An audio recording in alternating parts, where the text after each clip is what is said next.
You just completed your brainstorming sheet. You're going to look at the 9 images here on the bottom right, and you're going to choose 5 images and place them in a new document that eventually you're going to start tracing each image for your final project.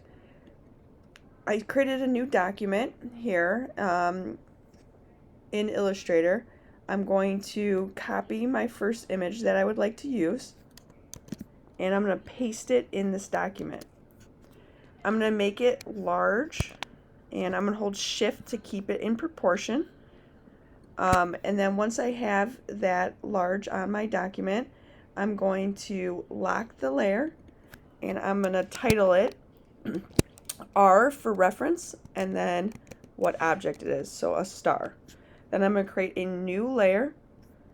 I'm going to title it D for drawing, and then I'm going to title it what object it is, so a star.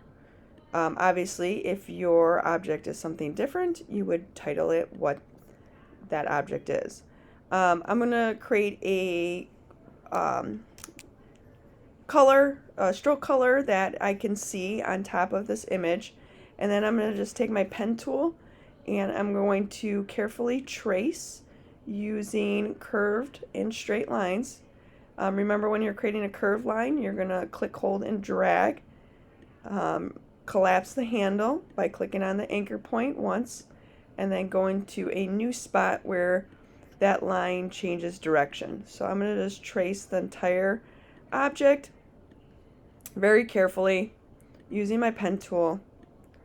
And once I have that entire object traced, I'm going to add another object into the screen. So let me do this really quick.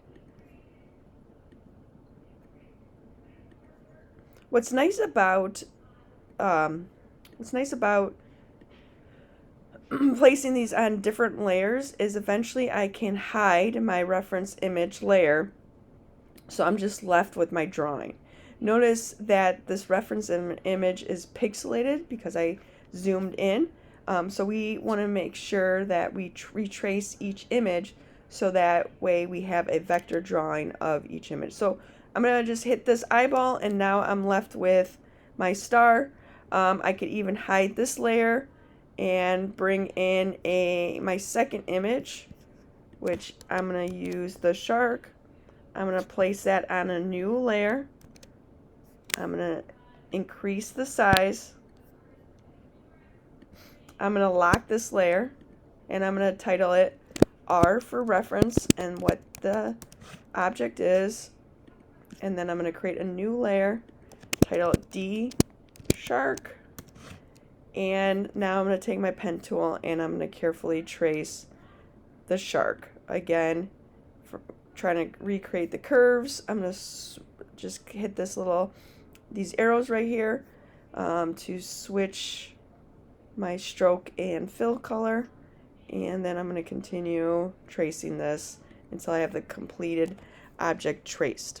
Okay, you're going to do that with 5 different images from your brainstorming sheet. So choose 5 of your 9, add them into your document, and trace them.